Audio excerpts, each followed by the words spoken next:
पिछले लेक्चर में हमारे 2 राष्ट्रीय उद्यान अच्छे से नहीं हो पाए थे, उनकी चर्चा हम कर लेते हैं।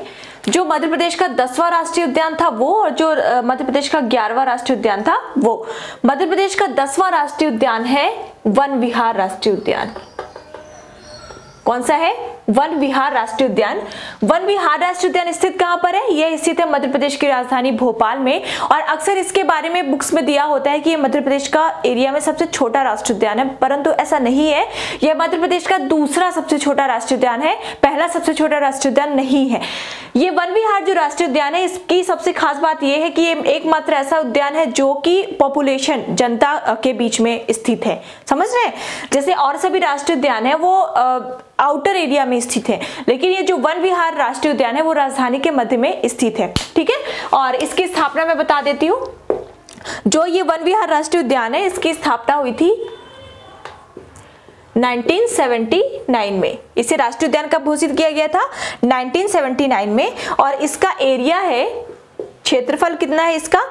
4.45 किलोमीटर स्क्वायर।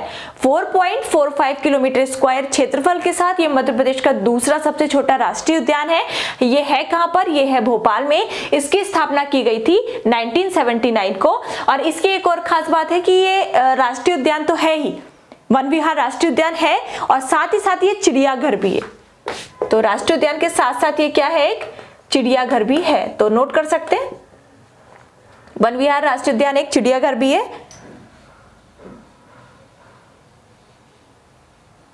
ओके, तो ये हो गई इसके बारे में इंपॉर्टेंट चीजें। अब हम बढ़ते हैं मध्य प्रदेश के सबसे छोटे राष्ट्रीय उद्यान की ओर, जो कि हमारे मध्य प्रदेश का आखिरी राष्ट्रीय उद्यान भी है, और उसका नाम है ये जीवाश्म पार्क या जीवाश्म राष्ट्रीय उद्यान। तो लिख लीजिए, फॉसिल्स पार्क भी इसे कहते हैं। तो जीवाश्म राष्ट्रीय उद्यान ये है कहां पर? ये देखिए यहां पर है, ये डिंडोरी में। कहां पर है ये? डिंडोरी में, जबलपुर संभाग के अंतर्गत आता है। तो ये है कहां पर जीवाश्म राष्ट्रीय उद्यान? ये है डिंडोरी में। और इसकी स्थापना वर्ष की अगर मैं बात करूं तो इसे राष्ट्रीय उद्यान का दर्जा दिया गया था 1983 में। तो मतलब वही है कि स्थापना इसकी हुई थी 1983 में। 1983 में जीवाश्म राष्ट्रीय उद्यान मध्य प्रदेश के सबसे छोटे राष्ट्रीय उद्यान के रूप में सामने आया था। और इसका क्षेत्रफल बता दूं, क्योंकि ये सबसे छोटा राष्ट्रीय उद्यान है ना, तो इसका क्षेत्रफल आपको जानना यहाँ पर जरूरी है। इसका क्षेत्रफल है 0.27 स्क्वायर किलोमीटर। ठीक है, और आपने वन विहार में कितना पढ़ा था? 4.45 वर्ग किलोमीटर। इसका आपने पढ़ा 4.45 वर्ग किलोमीटर, और जीवाश्म का है 0.27 वर्ग किलोमीटर। तो जहां पर लिखा होता है कि वन विहार सबसे छोटा है, वो किस बेस पर बोलते हैं? क्योंकि इसका क्षेत्रफल देखिए उससे कितना ज्यादा है। ठीक है, तो इसलिए ये दूसरा सबसे छोटा राष्ट्रीय उद्यान है मध्य प्रदेश का, और जीवाश्म राष्ट्रीय उद्यान सबसे छोटा राष्ट्रीय उद्यान है मध्य प्रदेश का। ओके,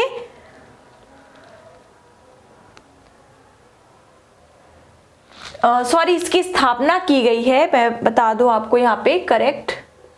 इसकी स्थापना 1968 में की गई थी, लेकिन इसको राष्ट्रीय उद्यान का दर्जा 1983 में दिया गया था। ठीक है, इसे राष्ट्रीय उद्यान का दर्जा कब दिया गया था? 1983 में। तो याद रख लीजिएगा, राष्ट्रीय उद्यान का दर्जा यहाँ पे आप याद रखेंगे, ज्यादा इंपॉर्टेंट है। स्थापना हुई थी इसकी 1968 में, और इसको राष्ट्रीय उद्यान का दर्जा दिया गया था 1983 में। तो ये हो जाते हैं हमारे राष्ट्रीय उद्यान कंप्लीट। अगर समझ में नहीं आता है तो आप कमेंट में जा करके और अपने क्वेश्चंस को पूछ सकते हैं। अब हम बात कर लेते हैं टाइगर प्रोजेक्ट की। ओके, तो अब हम बात करते हैं टाइगर प्रोजेक्ट की। तो नोट कर लेंगे, टाइगर प्रोजेक्ट। टाइगर प्रोजेक्ट, तो टाइगर प्रोजेक्ट या बाघ परियोजना है ना, बाघ संरक्षण परियोजना के अंतर्गत टाइगर प्रोजेक्ट जो अलग अलग राष्ट्रीय उद्यानों में चलाया जाता है, वो क्यों चलाया जाता है? बाघों की घटती हुई संख्या को देखते हुए बाघों के संरक्षण के लिए, उनकी देखरेख के लिए, है ना। और ऐसे राष्ट्रीय उद्यानों में जहां पर बाघों की संख्या ठीक ठाक होती है, ऐसे राष्ट्रीय उद्यानों में चलाया जाता है टाइगर प्रोजेक्ट। देश के कई सारे राष्ट्रीय उद्यानों में चलाया गया है। चूंकि अभी हम यहाँ पर मध्य प्रदेश की बात कर रहे हैं, इसलिए हम यहाँ पर केवल मध्य प्रदेश को बताएंगे। तो मध्य प्रदेश में टोटल टाइगर प्रोजेक्ट जो है, टोटल टाइगर प्रोजेक्टों की यहाँ पर संख्या है 7। कितनी है? 7। राष्ट्रीय उद्यान कितने थे? 11। टाइगर प्रोजेक्ट कितने हैं मध्य प्रदेश में? 7। ये जो 7 टाइगर प्रोजेक्ट हैं, इनमें से 6 टाइगर प्रोजेक्ट राष्ट्रीय उद्यानों में चलाए गए हैं। ठीक है, 7 में से 6 टाइगर प्रोजेक्ट राष्ट्रीय उद्यानों में चलाए गए हैं, जबकि 1 टाइगर प्रोजेक्ट अभ्यारण्य में चलाया गया है। कहां पर? अभ्यारण्य में चलाया गया है। अब मैं बता देती हूँ टाइगर प्रोजेक्ट शब्द की शुरुआत किसने की, यहाँ पर ये भी जान लेना जरूरी है। तो ये जो टाइगर प्रोजेक्ट है, टाइगर प्रोजेक्ट के विश्व में जन्मदाता है गेनी बेनफोर्ड। विश्व में टाइगर प्रोजेक्ट के बारे में बताया है गेनी मेनफोर्ड। किसने? गेनी मेनफोर्ड ने। उसके बाद भारतीय स्तर की अगर बात की जाए तो भारत में टाइगर प्रोजेक्ट की शुरुआत की थी राजस्थान के कैलाश सांखिल्य ने। क्या नाम था इनका? कैलाश सांखिल्य ने। तो विश्व स्तर पर टाइगर प्रोजेक्ट, अगर ये कहा जाए कि विश्व स्तर पर टाइगर प्रोजेक्ट के जन्मदाता कौन है, तो वो है गेनी मेनफोर्ड। अगर भारत की बात की जाए कि भारत में टाइगर प्रोजेक्ट के जन्मदाता कौन है, तो वो है राजस्थान के कैलाश सांखिल्य। भारत में इन्होंने टाइगर प्रोजेक्ट की शुरुआत की थी 1973 में श्रीमती इंदिरा गांधी जी के कार्यकाल में। यहाँ पर भारत के स्तर पर 1973 में टाइगर प्रोजेक्ट की शुरुआत हो चुकी थी और उसके बाद 1974 में हुई थी इसकी शुरुआत मध्य प्रदेश में। 1974 में मध्य प्रदेश में पहला टाइगर प्रोजेक्ट लाया गया था और ये कहां पर लाया गया था मैं आपको बता भी चुकी हूं। यह टाइगर प्रोजेक्ट लेके आया गया था कान्हा किसली राष्ट्रीय उद्यान में। कब? 1974 को। तो यहाँ पे जो 6 राष्ट्रीय उद्यान है इसके बारे में यहाँ पर लिख देती हूँ। तो 6 राष्ट्रीय उद्यानों में पहला टाइगर प्रोजेक्ट लाया गया था कान्हा किसली राष्ट्रीय उद्यान में। कब लाया गया था?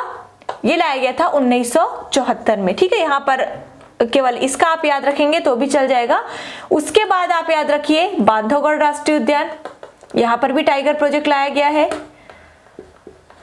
बांधवगढ़ राष्ट्रीय उद्यान, और मैं बता देती हूँ इसे 1993 में टाइगर प्रोजेक्ट में शामिल किया गया है। 1993 में। कहां पर है? मैंने इसके बारे में बता दिया। अब मैं बता रही हूँ बांधवगढ़, इसके बारे में, जो कि 32 पहाड़ियों से घिरा हुआ है, उमरिया में स्थित है। उसके बाद मैं बात कर रही हूँ संजय गांधी राष्ट्रीय उद्यान की। यहां पर भी टाइगर प्रोजेक्ट लाया गया है, संजय गांधी राष्ट्रीय उद्यान। ठीक है, ये जो संजय गांधी राष्ट्रीय उद्यान है इसे 2008 में टाइगर प्रोजेक्ट का दर्जा दिया गया है। कब? 2008 में। उसके बाद मैं बात करूंगी सतपुड़ा राष्ट्रीय उद्यान की। ठीक है, मैंने इसके बारे में बात कर लिया। अब मैं बात करूंगी इसकी चौथे राष्ट्रीय उद्यान की, जिसे टाइगर प्रोजेक्ट का दर्जा दिया गया है। तो ये जो सतपुड़ा राष्ट्रीय उद्यान है, लिख सकते हैं, ये है कहां पर? ये है होशंगाबाद में।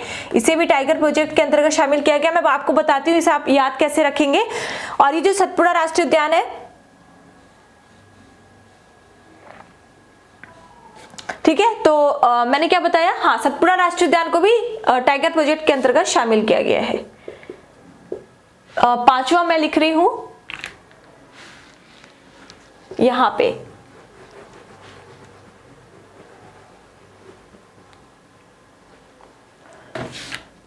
जो 5वां है वो है पन्ना राष्ट्रीय उद्यान। कौन सा? पन्ना राष्ट्रीय उद्यान। ठीक है, तो पन्ना राष्ट्रीय उद्यान कहां पर है? पन्ना राष्ट्रीय उद्यान पन्ना और छतरपुर में है और इसे 1994 में टाइगर प्रोजेक्ट में शामिल किया गया है।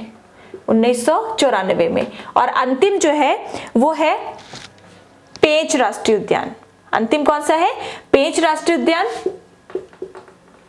जो कि स्थित कहां पर है? ये है सिवनी और छिंदवाड़ा में। पेंच राष्ट्रीय उद्यान जो है वो स्थित है सिवनी और छिंदवाड़ा में और 1992-93 में इसे टाइगर प्रोजेक्ट के अंतर्गत शामिल किया गया है। तो ये हो गए हमारे 6 राष्ट्रीय उद्यान जिनमें टाइगर प्रोजेक्ट चलाया गया है, उसकी शुरुआत की गई है। कान्हा किसली, बांधवगढ़, संजय राष्ट्रीय उद्यान, सतपुड़ा राष्ट्रीय उद्यान, पन्ना राष्ट्रीय उद्यान और पेंच राष्ट्रीय उद्यान। अब बचता है एक अभ्यारण्य, क्योंकि 7 है टोटल।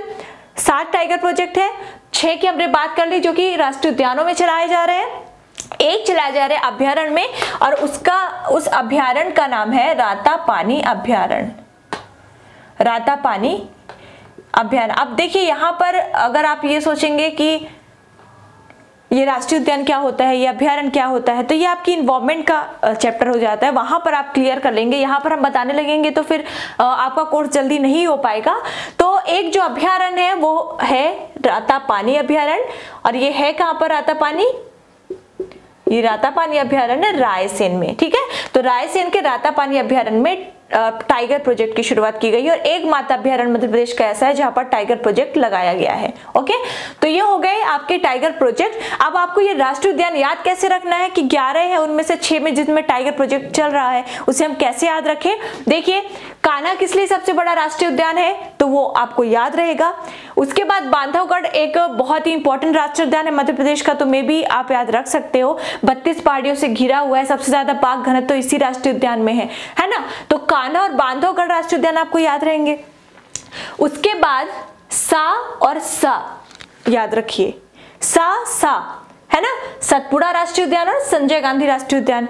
और उसके बाद जो बचते हैं 2, उसमें आप पा और पा याद रखिए, या पी और पी याद रखिए। ठीक है, तो कान्हा-किसली राष्ट्रीय उद्यान, बांधवगढ़ राष्ट्रीय उद्यान आपको याद रहेंगे। उसके बाद आप एसएस याद रखिए, संजय गांधी राष्ट्रीय उद्यान और सतपुड़ा राष्ट्रीय उद्यान। और उसके बाद आप पीपी याद रखिए, पन्ना राष्ट्रीय उद्यान और पेंच राष्ट्रीय उद्यान। और रातापानी अभ्यारण्य तो आपको याद रहेगा ही। और अब राष्ट्रीय उद्यानों से जुड़े हुए कुछ और फैक्ट हम देख लेते हैं, या फिर हमने अभी तक जो भी पढ़ा उसका एक हम निचोड़ आपके सामने रख देते हैं।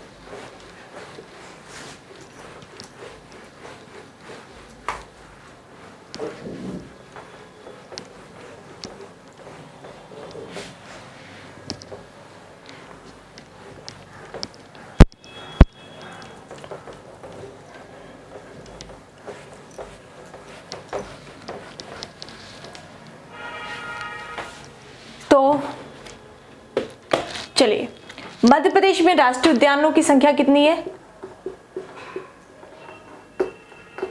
राष्ट्रीय उद्यान टोटल कितने हैं मध्य प्रदेश में? 11।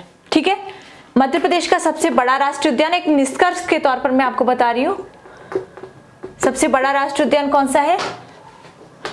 कान्हा-किसली। कौन सा है? कान्हा-किसली, है ना। और सबसे बड़ा चुकी है क्षेत्रफल में, इसलिए क्षेत्रफल भी याद रखिए। कितना है क्षेत्रफल इसका? 940 स्क्वायर किलोमीटर। राष्ट्रीय उद्यान कब बना था ये? 1955 में। 1974 से टाइगर प्रोजेक्ट, यहाँ पर टाइगर प्रोजेक्ट में शामिल किया गया था इसे। मध्य प्रदेश का सबसे छोटा राष्ट्रीय उद्यान कौन सा है?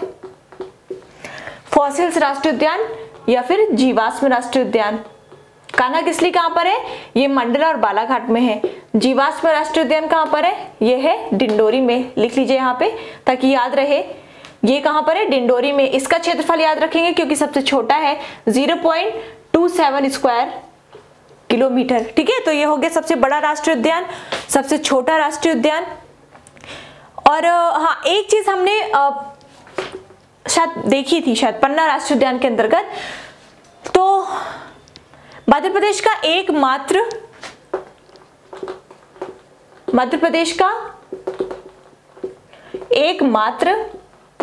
रेप्टाइल पार्क कहां पर है? किस राष्ट्रीय उद्यान में है?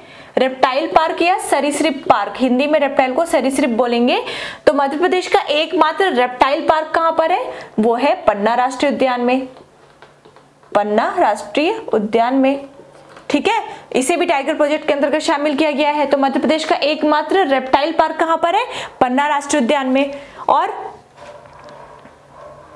मध्य प्रदेश में टाइगर प्रोजेक्ट कितने हैं? टाइगर प्रोजेक्ट की संख्या टोटल 7। इनमें से 6 जो है वो राष्ट्रीय उद्यान है और एक क्या है? अभ्यारण्य है। ठीक है, निष्कर्ष देख रहे हैं एक तरह से हम, अभ्यारण्य है।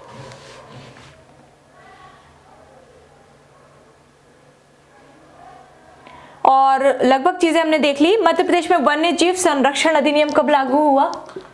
ये भी इंपॉर्टेंट है, ये काफी इंपॉर्टेंट है। ठीक है, स्टार लगा लीजिए। मध्य प्रदेश वन्य जीव संरक्षण अधिनियम ये कब लागू हुआ? ये हुआ 1974 में। तो 1974 में मध्य प्रदेश में वन्य जीव संरक्षण अधिनियम लागू किया गया था।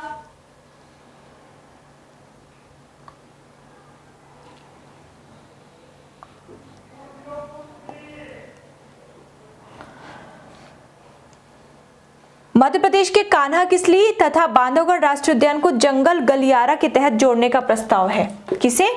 कान्हा किसली राष्ट्रीय उद्यान को, जो कि इंपॉर्टेंट है दो, ठीक है, कान्हा किसली को और बांधवगढ़ को पूछा जा सकता है। तो जो कान्हा किसली राष्ट्रीय उद्यान है उसे, और जो बांधवगढ़ राष्ट्रीय उद्यान है उन लोगों, इन दोनों राष्ट्रीय उद्यानों को, क्योंकि टाइगर प्रोजेक्ट में भी शामिल है, तो इन दोनों को जंगल गलियारे के तहत, ठीक है, जंगल गलियारा बनवा के और इन दोनों राष्ट्रीय उद्यान को आपस में जोड़ने का प्रस्ताव जो है वो चल रहा है। शायद काम भी इसके लिए चल रहा है। सतना जिले में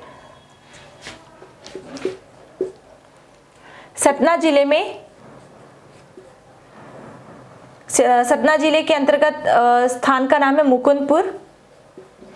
सतना जिले में मुकुंदपुर में टाइगर सफारी का निर्माण किया गया है। टाइगर सफारी का निर्माण किया गया, हालांकि रीवा से ज्यादा नजदीक है ना, रीवा से ज्यादा नजदीक है ये सतना की अपेक्षा, तो फिर भी ये आता है, जो मुकुंदपुर नामक स्थान है वो सतना जिले के अंतर्गत ही आता है। तो यहाँ पर एशिया की पहली, भारत की नहीं, एशिया की पहली टाइगर सफारी का निर्माण किया गया है। यहाँ पर व्हाइट टाइगर भी रखे गए हैं, है ना। तो ये हो गई राष्ट्रीय उद्यानों के बारे में जितनी भी इंपॉर्टेंट चीजें थी, हमने लगभग सारी चीजें कवर कर ली हैं। अब बचता है आपके अभ्यारण्य, और अभ्यारण्य को पढ़ने के बाद जो हमारा वन वाला चैप्टर है ये हो जाएगा कंप्लीट, और हमारे जो अगला जो हमारा टॉपिक होगा वो होगा मध्य प्रदेश की अर्थव्यवस्था के बारे में। So thank you very much. अगर आपको ये वीडियो पसंद आती तो प्लीज लाइक दे दिया करो। आप सब लाइक नहीं देते, मुझे इंटरेस्ट नहीं आता फिर पढ़ने में। इंटरेस्ट क्या, मुझे मोटिवेशन नहीं आता पढ़ने में, सॉरी पढ़ाने में, कि मैं आपको और भी नई नई चीजें बताऊं। तो थोड़ा लगता है कि शायद आप लोगों को पसंद नहीं आ रहे हैं मेरे लेक्चर, इसलिए आप सब लाइक नहीं करते हो और ये जो भी चीजें हैं। तो thank you very much, bye bye, best of luck.